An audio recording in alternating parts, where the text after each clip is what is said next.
Hey, how's it going, James? Hey, how are you? Yeah, doing all right. Hey I James, just this didn't answer your I, question at all. I'm so sorry. is a very staggered introduction. Yeah, yeah, it keeps it. I guess we're all getting used to the Zoom function and talking, absolutely. living life through a computer screen.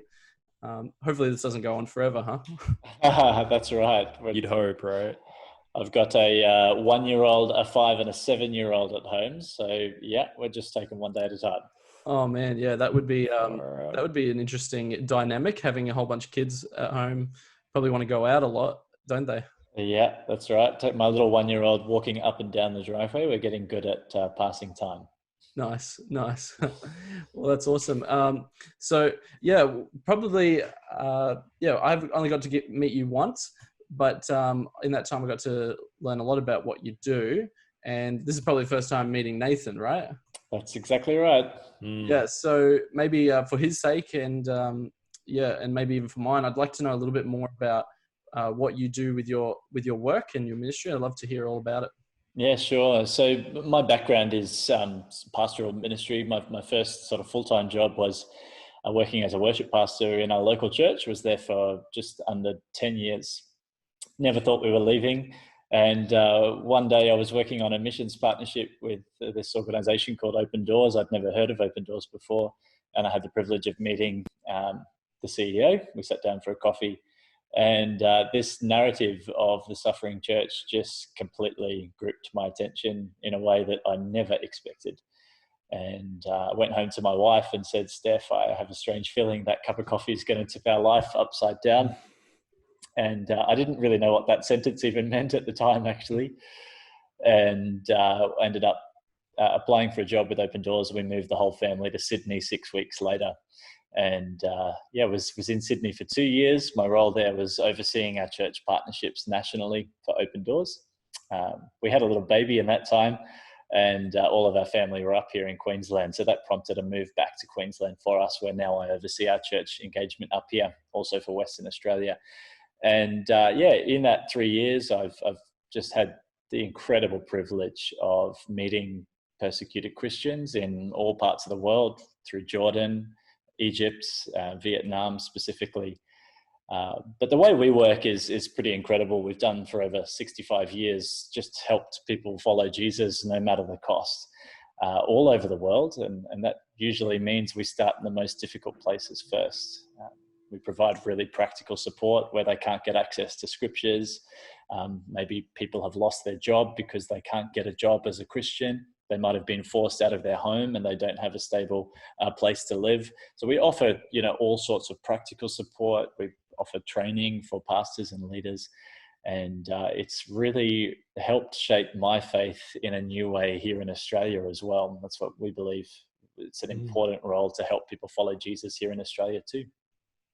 Absolutely. So run us through the process of how it gets started from finding a place where you want to help out and let's say going to that country or going to that place and giving aid, raising money. How does that all work? How does it come together? Yeah, it's a really great question. And I've never actually seen a charity or an entity operate in the way that Open Doors does.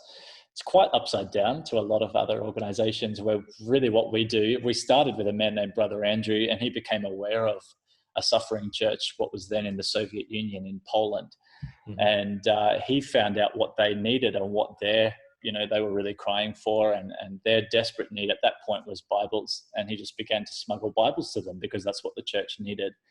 I don't think he ever saw this kind of global entity. We're in over 70 countries now that we serve Christians.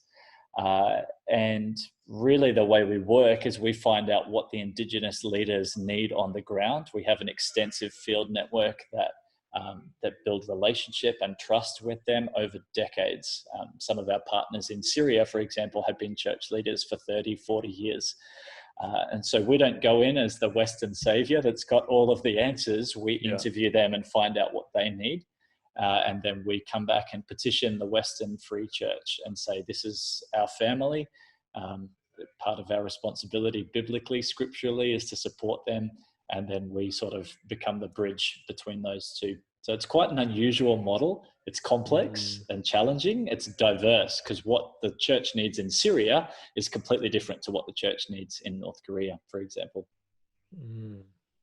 Wow. So with the current crisis going on across many countries, we're seeing lots of sickness, lots of death.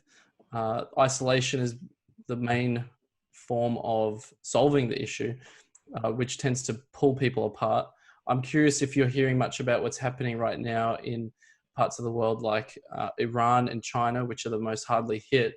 Their Christian community is very small. So what impact is this current crisis having on the church? Yeah, again, a great question. Again, without being patronizing, I'd probably want to come back to you and say that Iran is actually the fastest growing evangelical church in the world, which is a miracle. Right? Yeah, that's the miracle of this persecution.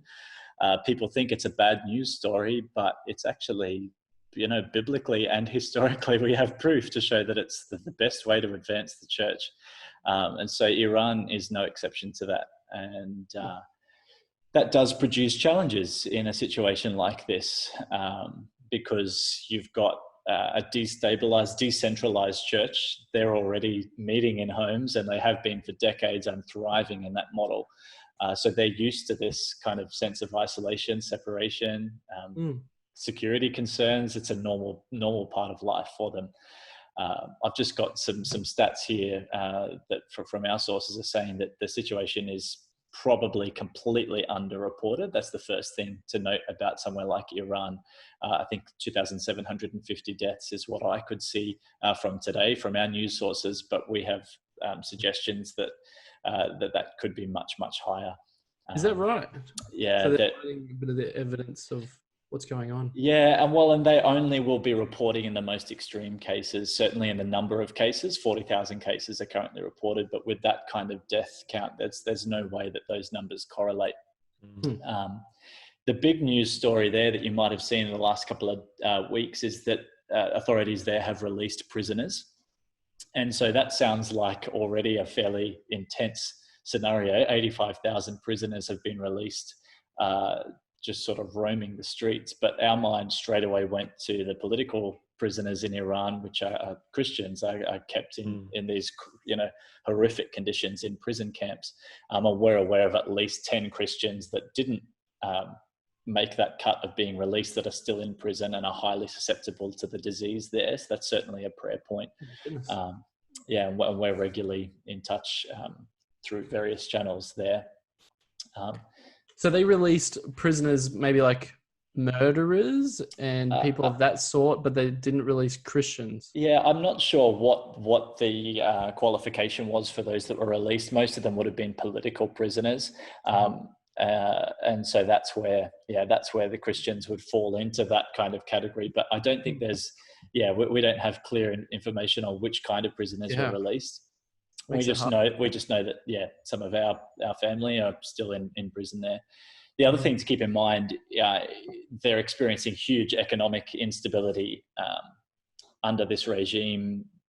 There's very limited access due to the sanctions. Jobs are already being cut, and Christians are the first to go in that kind of scenario. So a lot of Christians are facing lack of access to income. You've mentioned stuff about Iran. What about China? Are you hearing anything from there? Like, what's the situation of the church in China? Yeah, I've got a really specific story from Wuhan, which is obviously the epicenter. Yeah, where the virus broke out. There's just this incredible pastor. His name's Guang Li, and he leads a church there. And yes, they can't gather in their normal way, but as the Australian church is finding out, there is always a way to create community. And help people to meet Jesus first of all, but still gather as the church. He says here, I've got a quote from him, that they've got more than 50 groups. All the groups are meeting via the internet, praying, studying the Bible, sharing, witnessing, praising, and worshipping. Of those 50 groups, most of them, more than 30, are spending at least 2 hours a day together worshipping and praying, which I just think that is so cool. They're saying that because they have got more free time, everyone's staying at home, it's a chance for people to gather and connect in a way that they weren't previously. So again, I'm looking to the church in China for inspiration for Australia. They've had a few weeks ahead of us to get ahead of this curve. Just to double back to Iran as well, I thought you guys might like this this quote here. Despite the challenges, one church leader, I've got this amazing quote. He says that we used to mobilize volunteers to make sandwiches and feed the street children who try to earn a little to support their families on empty stomachs. But after the coronavirus outbreak, we've prioritized the provision of masks and sanitizing gels to help keep them safe. So there you see the church learning to be the church. He says, another leader says, we're doing all we can to provide food packages for the elderly and vulnerable who are unable to go out, for those who have lost their jobs. Throughout the year, we shared the good news of Jesus Christ, but now we have a chance to be the good news. So you asked what our partners are doing, and it's a very practical, very tangible response to the felt need in the community. So through Open Doors, would you guys be facilitating those things, like sending money over for masks and hand sanitizer and things like that? Yeah, again, the way we work in terms of any humanitarian aid, there are other organizations that are better than us at humanitarian aid, and we're unashamed in saying that. But we always work through the local church. So I don't know if your local churches have got a kind of local community arm. Think of Open Doors as a supercharged version of that, working in 73 countries. If the church needs to be, and often, nearly 100% of the case, that's the way the church is reaching their community, is by providing practical support, then we strengthen the church to continue to do that. I really like that model. It really drives, the opposite of, I guess, we come as the savior, the Messiah to fix your issues. But whereas we're learning from you, we're getting empowered by you even, and we just want to partner with you. I think that's, man, that seems so invigorating to hear stuff like that. And when the borders open back up and we're allowed to travel and to take travelers again, I just say to anyone watching or listening that the opportunity to meet with some of these Christian leaders in these kind of situations has absolutely changed my life. Well, tell us a little bit about the church that's in these countries. I mean, you referred to it earlier as the Persecuted Church. Like, what do they go through? And tell us a bit more about what you've learned from this time spent with them. Yeah, I always think of the first people that I met on my first trip with Open Doors. I used to oversee a lot of our mission trips, and I love local short-term mission, and that was always quite a beautiful thing for me as a pastor in a church. But my first trip with Open Doors completely changed my life. And I remember we were sitting in a room with two men who had traveled over 1,400 kilometers by motorbike in Vietnam. And they lived in a tiny community up in the central highlands of Vietnam. And this one man was the same age as me at the time, is obviously still the same age as me. And he was the first person in his village to receive the gospel of 100 people. So he lived in this tiny village. Most of them were his family or his friends. He grew up with them. And he began to change his behavior as a result of becoming a Christian. He was no longer sacrificing food to idols and things like that. So the villagers became quite concerned that they would suffer as a result of him not going through these ritual sacrifices. They called a local town hall meeting, put all of the villagers in a room and put this young man, his name was Din Van Zen, they put him up on stage. They wheel in, the government wheel in a very literal propaganda machine, projector screens, speakers, and they began to roll video after video of malnourished African children with their clothes falling off. And the government said to the villagers, if you allow Din Van Zen to convert your village to Christianity, this is what will happen to you and to your children. They'll die. Your crops will no longer produce a harvest. Now, they did that every single night for 7 nights in a row. Put the man on stage and basically set him up as a public enemy because of this new religion that he was bringing into their community.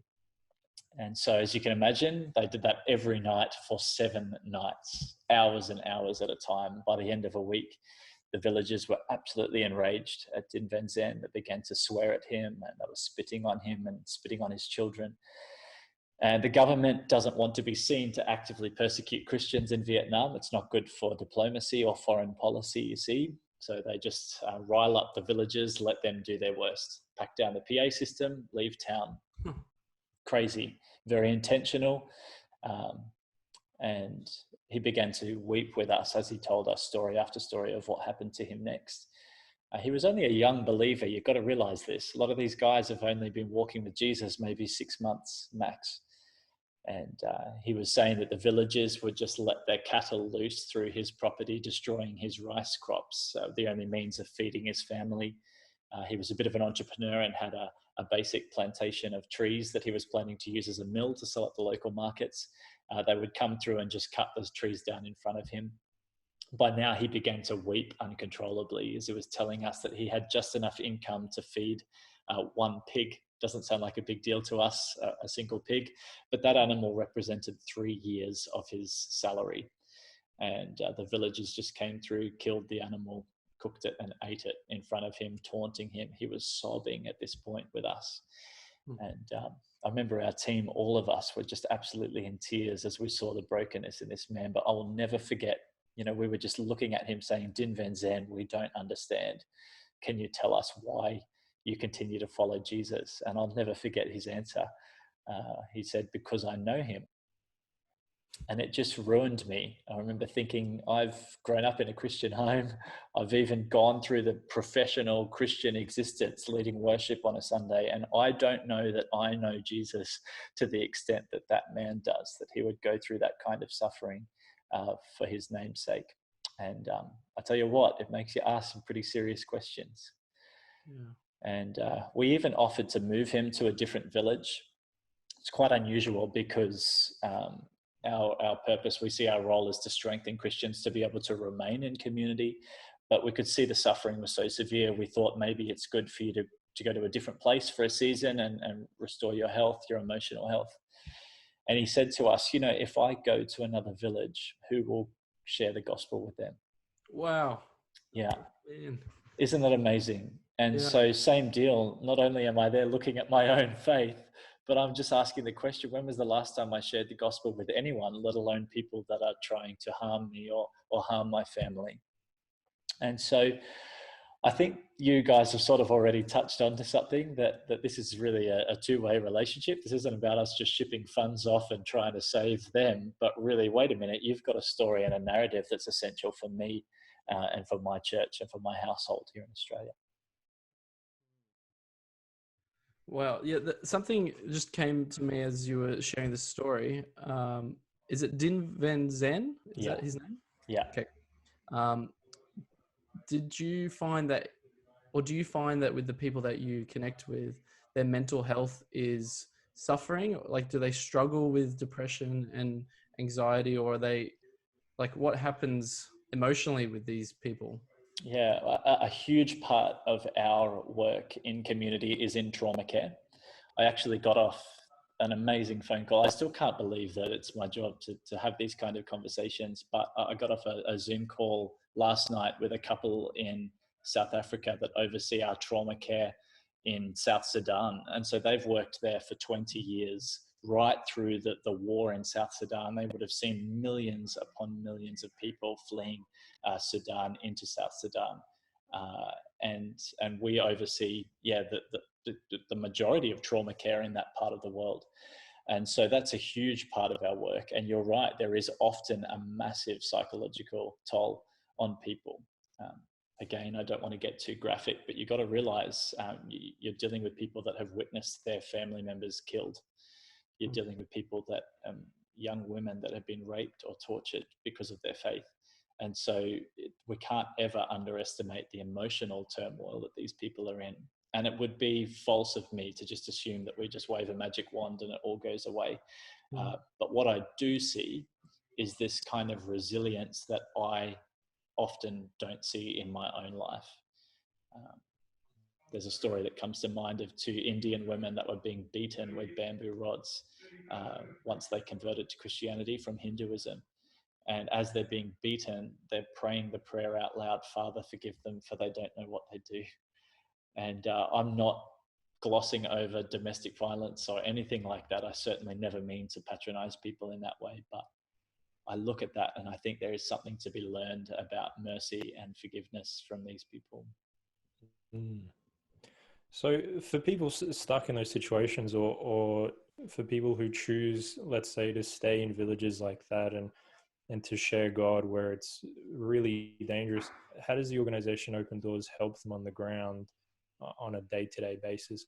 Are the people there supporting them, or how does it work? It's a really good, I'm so glad you asked that question, because it's reminded me that I always forget to tell the final piece of Din Van Zen's story. I kind of drop people in this trauma of this difficult situation, and I forget to close the loop. And so the reason, again, a tangible, practical way, the only reason I got the privilege of meeting those men was because we have a unit in Vietnam.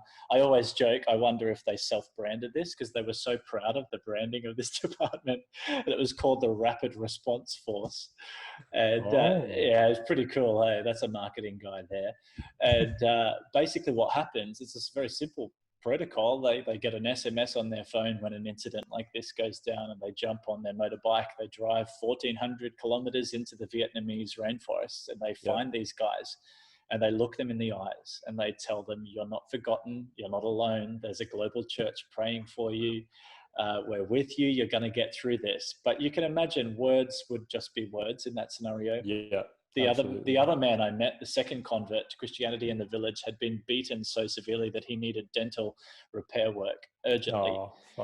And we put him on the back of the motorbike, drove him to Ho Chi Minh City, and paid for his medical expenses. And so that gives you, again, for me, probably the most tangible example of our work. That was what that man needed to continue to follow Jesus on that day, was to have his teeth fixed. But the next day it might mean, that they can't get access to Bibles. And so we provide them with Bibles. I can tell you a small detail is that Din Van Zen went through Bible college in a very elaborate underground Bible college training program. And he now oversees a network of underground churches. So he's doing fine. Oh, wow. Okay. That's really positive then. Yeah. As I'm listening to that story, I can imagine that your influence, that saying that we often hear people say, be the hands and feet of Jesus. Like, you would literally have come to him bringing Jesus. Like, he wasn't alone. He knew that as a result. And then you were supporting him. You were not leaving him on his own in his pain. And I just imagine that's what Jesus would do. So you're literally doing what Jesus would do in those circumstances to help the persecuted church.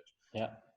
And I just think, again, the reason I was talking to those trauma carers last night was to get the preparations in place that if the Australian church needs to grapple with a large amount of loss and grief, which I personally feel that is imminent, what can we learn from the church that has been pioneering that for decades? And, I was just speaking to my neighbor through the window. It's just such a weird scenario, isn't it, that we can't even speak face to face with them. Yeah, absolutely. And they had just lost their business. They'd lost everything. And both of them were weeping with me through the window from their balcony. And I just thought, again, this is the chance. You don't need to wait till you're sitting in Vietnam with these guys to be the hands and feet of Jesus. Now is the time for the church to shine here in Australia. Yeah. So I'm hearing that obviously this kind of international aid and supportive care is very complicated, specifically internationally with different countries. But here in Australia, how do we do the same thing? I know we're not necessarily persecuted, but are there ways that we can sort of be the hands and feet of Jesus here? Practical, like what are some practical things we can do? Great questions. If I do get that panel together, I really want to look at some churches that are pioneering that. And I've just been so inspired by the Australian church the last 2 weeks, just learning to pivot and change their entire operation with zero notice. And so there are great entities here in Australia that are serving people, and I'm sure there are ways to find that. And my answer would probably be look to your local church, because I'm sure that they're dreaming and brainstorming ideas. That would be the Open Doors way, is we'd find a local partner and strengthen them. In terms of anyone that's interested in what we're doing, a lot of our information's on our website, opendoors.org.au. We've got a beautiful set of resources to help strengthen the Australian church, to learn from the underground church. Like I mentioned, the Iranian church has been doing fine, meeting in isolation for decades. So we think maybe we can learn from them in this season. So we've created a set of resources called House Church. and I think they're pretty cool. And so if anyone's interested, they're on our website. Give us a snapshot of what that is so that, we know what it is. Yeah, well, we really felt, like I said, that the Australian community is going to be hurting more than ever before. So we believe that the Australian church, again, without telling people what to do, I feel the most important thing is to just pastor your people. And a lot of churches are really feeling this pressure that all of a sudden they've got to create this amazing online experience with very limited technology, and they're putting all of their effort into producing a Sunday service. So we thought maybe what we can do is help with some of the heavy lifting of that, give people some teaching resources, help them with a really beautifully designed product, some kids resources, some discussion questions, so that pastors can continue to just love their people, build community amidst a crisis. So yeah, you've got stories from our CEO. I think he's one of the best communicators in Australia. He's just doing a basic piece to camera, but then providing discussion questions. We've also got podcast episodes each week being released. What's your podcast called? Our podcast is called Open Doors Live. So we've been running that for over a year now. It's got great monthly episodes, but with the recent situation, we've decided to create a mini podcast once a week around this house church resource as well. Oh, awesome. So there's a few ways that we can connect with you. So one more time, was it opendoors.org.au? That's it. Yeah, that'll be good. And I'm very keen to check out this house churches resource because, I think if they're doing it for a long time, they know a lot more. They're ahead of the game. And us in the West, wouldn't it be nice if we took those resources, used this time of isolation, and actually became the fastest growing church? I reckon that's the thing. Everyone's looking at this. Would be pretty good. There's, again, people can sort of spin out all sorts of super Christian stuff, but I think of the fact that God took what the enemy intended for evil and used it for good. There's some amazing C.S. Lewis quotes going around where the enemy was seeking to scatter the church, and instead what's happening is people are gathering for the first time. I'm having lengthy, meaningful conversations with my kids about Jesus. We're worshiping in our home. It's a really beautiful time as a family unit, but I believe the church is really positioned to shine more than ever before right now. Amazing stuff. Well, thank you so much, James, for thanks for joining us. Yeah, it was a really inspiring talk and conversation, and hopefully we can do this again sometime. Sounds awesome. Thanks for all you're doing, guys.